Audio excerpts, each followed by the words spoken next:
Students, today's topic is fertilization and implantation.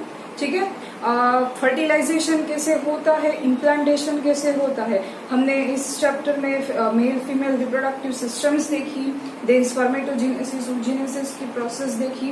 ठीक है, sperm production कैसे हुआ, ओवम प्रोडक्शन कैसे हुआ. ठीक है, और सिस्टम्स के बारे में हमें पता चला कि उसमें कौन कौन से ऑर्गन्स प्रेजेंट होते हैं.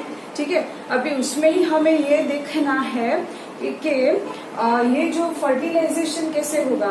फीमेल में ओवम प्रोडक्शन हुआ है, देन मेल में स्पर्म प्रोडक्शन हुआ है, तो वो मीट कैसे होता है, फर्टिलाइजेशन कैसे होता है.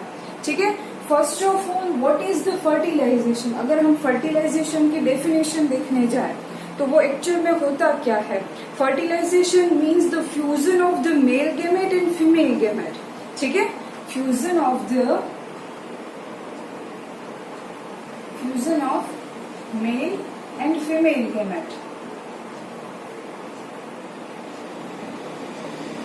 This process is called as fertilization. ठीक है, अगर स्पर्म एंड ओवम मिक्स होता है, फ्यूज होता है, तो वहां पे फर्टिलाइजेशन होगा. ओके, नेक्स्ट वन, फर्टिलाइजेशन के लिए कौन कौन सी प्रोसेसेस उसमें होनी चाहिए. ठीक है, ड्यूरिंग द कोइटस. ठीक है, अगर मेटिंग हुआ है, कॉपुलेशन हुआ है ह्यूमन में, ठीक है, तो उसमें क्या होगा. फर्स्ट ऑफ ऑल इंसेमिनेशन के फीमेल की वजाइना जो है, ठीक है, उसमें मेल स्पर्म्स जो है वो एंटर हो गए. ठीक है, during coitus the mail sperm enters into the female vagina. Okay, तो वो क्या प्रोसेस हुई, insemination. Enters of the sperm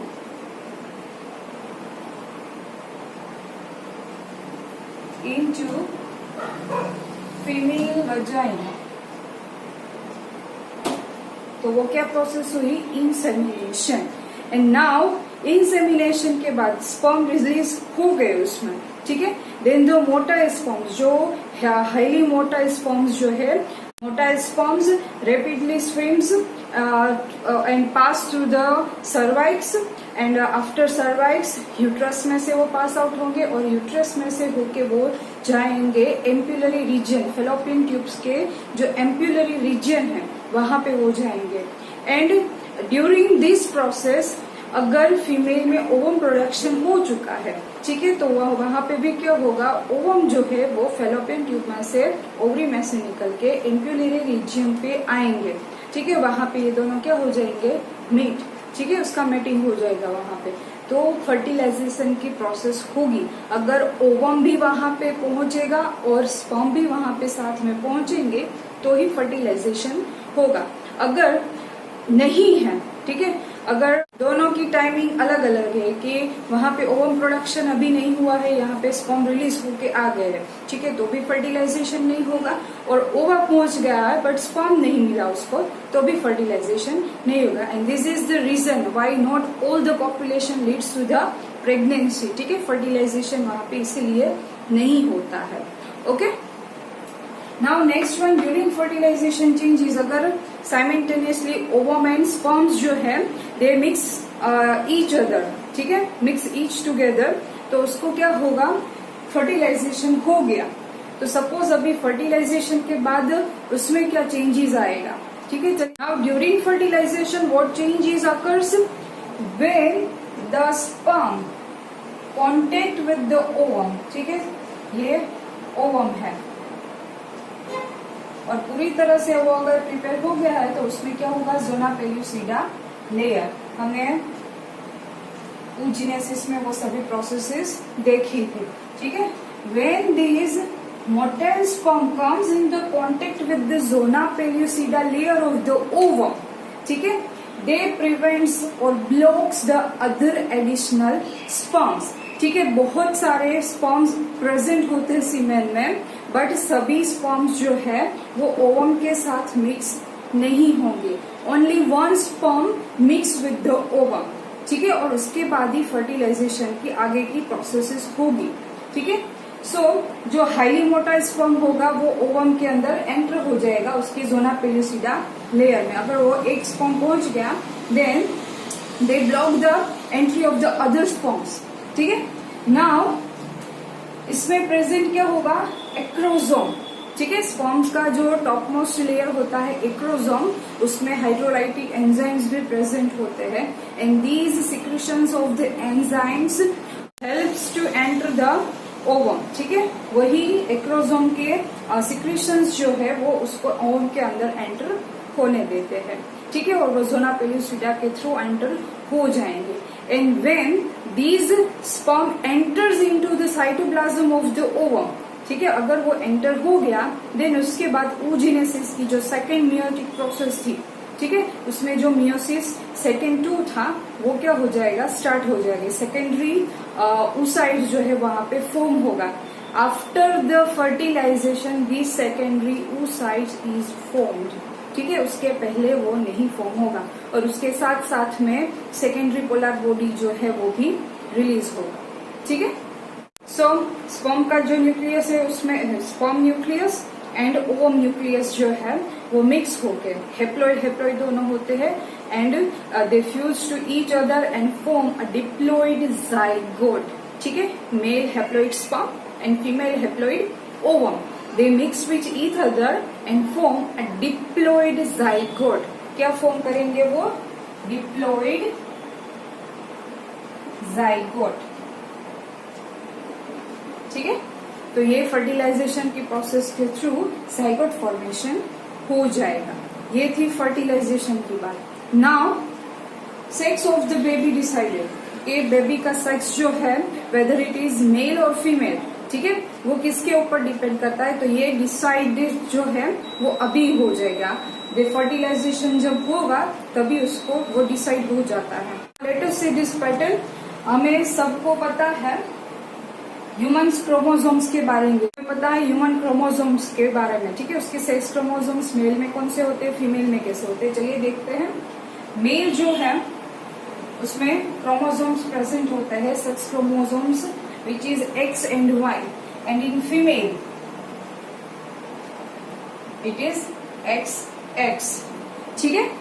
so female जो है उसके जो क्रोमोसोमल पैटर्न्स फॉर्म होंगे उसमें XX ही फॉर्म होंगे, ठीक है। एंड मेल जो है उसमें क्या फॉर्म होगा, एक X होगा एंड एक Y होगा, ठीक है। When this fertilization takes place, अगर ये फर्टिलाइजेशन होता है और ये मेल और ये फीमेल का XX फॉर्म होता है, ठीक है, वो एक दूसरे के कांटेक्ट में आके एक दूसरे से ज्वाइंट होंगे तो क्या हो जाएगा, फीमेल फॉर्मेशन। तो सेक्स केस कौन सी आएगी, फीमेल। इधर Y और X मीट होते हैं, ठीक है, तो क्या हो जाएगा, male. Okay, so it is totally dependent on the male कि सेक्स ऑफ द बेबी जो है वो फीमेल होती है या मेल होती है, ठीक है। बिकॉज फीमेल के पास तो XX क्रोमोसोम्स ही है, मेल के पास X और Y है। सो X के एक साथ मिल XX मिक्स होगी तो फीमेल आएगा और X से साथ Y होगा तो मेल फॉर्मेशन होगा, ठीक है। सो 50% चांसेस जो है वो फीमेल की होती है, 50% चांसेस जो है वो मेल की होती है। सो यहाँ पे सेक्स डिसाइड इस तरह से होगा, ठीक है। Now after the sex decided then fertilization हो गया, अभी उसका इम्प्लांटेशन, ठीक है, कि मदर वॉम्ब जो है वो कैरी कैसे होता है उसमें, तो इम्प्लांटेशन के थ्रू वो जो फॉर्म हुआ, जाइगोट फॉर्म हुआ, वो अभी इम्प्लांट होगा यूट्रस में, मदर वॉम्ब में, ठीक है। चलिए देखते हैं। नाउ जो जाइगोट फॉर्मेशन हुआ था वो कहाँ पे होगा, एम्पुलरी रीजन में, ठीक है। व्हेन दे मीट, ठीक है, जो वहां पे मिले थे एम्पुलरी रीजन में, वहां पे वो होगा। Now the mitotic division starts, वहां से ही माइटोटिक डिवीजन स्टार्ट्स होगा एंड स्लोली वो जो जाइगोट जो है वो माइटोटिकली डिवाइड होगा। मीन्स सेल एक था, जाइगोट जो है वो एक था, देन माइटोसिस प्रोसेस के थ्रू वो क्या होता जाएगा, डिफरेंशिएट, डिवाइड होता जाएगा। सो एक में से 2 सेल बनेंगे, ठीक है, 2 सेल फॉर्मेशन, देन 2 में से 4, 4 में से 8, 8 में से 16, ओके। सो ऐसे ऐसे क्या होता जाएगा, माइटोटिक डिवीजन होते होते वो इस्थमस रीजन से लेके यूट्रस तक आएगा, ओके। सो ये जो सेल डिवीजन हुआ उसको हम क्या बोलेंगे, cleavage formation. And during this cleavage formation 2, 4, 8, 16 daughter cells जो है फॉर्म होंगे, उसको हम बोलेंगे ब्लास्टोमियर्स. क्या बोलेंगे, ब्लास्टोमियर्स. ये जाने देते हैं. एंड these blastomere 2, 4, 8, 16 ऐसे सेल्स फॉर्मेशन होंगे. ठीक है. और हाँ, 8 to 16 सेल वाला जो स्टेज है, ठीक है, ये स्टेज को क्या बोलेंगे हम, मोरूला स्टेज. क्या बोलेंगे, morula stage. And after the morula, these cells converted into the blastocyst cavity. ठीक है, वो किसमें कन्वर्ट होगी, blastocyst. In the blastocyst of the blastomeres, blastocyst of the blastomeres. Blastocyst के जो ब्लास्टोमियर्स सेल्स है, ठीक है, वो क्या होंगे, अरेंज होना स्टार्ट हो जाएंगे. सो उसके आउटर लेयर जो है, आउटर ब्लास्टोमियर्स जो है, उसको क्या बोलेंगे हम, ट्रोफोब्लास्ट सेल्स. ठीक है, वो किसमें कन्वर्ट होंगे, ट्रोफोब्लास्ट में. ये अभी यूट्रस में प्रोसेस स्टार्ट होगी. ठीक है, ब्लास्टोसिस्ट जो है it moves to the uterus. Uterus में ये हो गया. अभी ब्लास्टोसिस्ट के जो ब्लास्टोमियर्स जो है वो क्या होंगे, अरेंज होंगे. आउटर रीजन के जो सेल्स है उसको क्या बोलेंगे, trophoblast. And inner region cells जो है, ठीक है, इनर रीजन ब्लास्टोमियर्स जो है उसको क्या बोलेंगे, inner cell mass. Okay. Now the trophoblast cells layers gets attached to the endometrium. Uterus जो है उसकी इनर लाइनिंग जो है उसको, वो क्या थी, endometrium. It gets attached to the endometrium and inner mass cells जो है, ठीक है, वो डिफ्रेंशिएट होना स्टार्ट हो जाएंगे एज द एम्ब्रियो. ठीक है. नाउ दिस ट्रोफोब्लास्ट सेल्स जो है वो अटैच हो गए वहां पे. देन उसके बाद क्या होगा, जो यूट्रेरिन सेल्स जो है, ठीक है, वो रैपिडली डिवाइड होके ब्लास्टोसिस्ट को क्या कर लेंगे, कवर कर लेंगे. ठीक है. सो उसके बाद अटैचमेंट हो गया वहां पे. ओके. यूट्रेरिन सेल्स जो है वो ब्लास्टोसिस्ट को कवर कर लेंगे. As a result the blastocyst embedded in the uterine. ठीक है, यूट्रस में वो क्या हो गया, एम्बेडेड हो गया, वहां पे वो अटैच हो गया है. And this is called implantation. उसको क्या बोलेंगे हम, implantation. And it leads to the pregnancy. Okay. तो इतनी प्रोसेस होती है वहां पे, फर्टिलाइजेशन और इम्प्लांटेशन की. नेक्स्ट अभी हम देखेंगे एम्ब्रियोनिक डेवलपमेंट कैसे होता है. ठीक है, नेक्स्ट लेक्चर में वो हम देखेंगे. तब तक के लिए पढ़ते रहे. Stay at home, stay safe.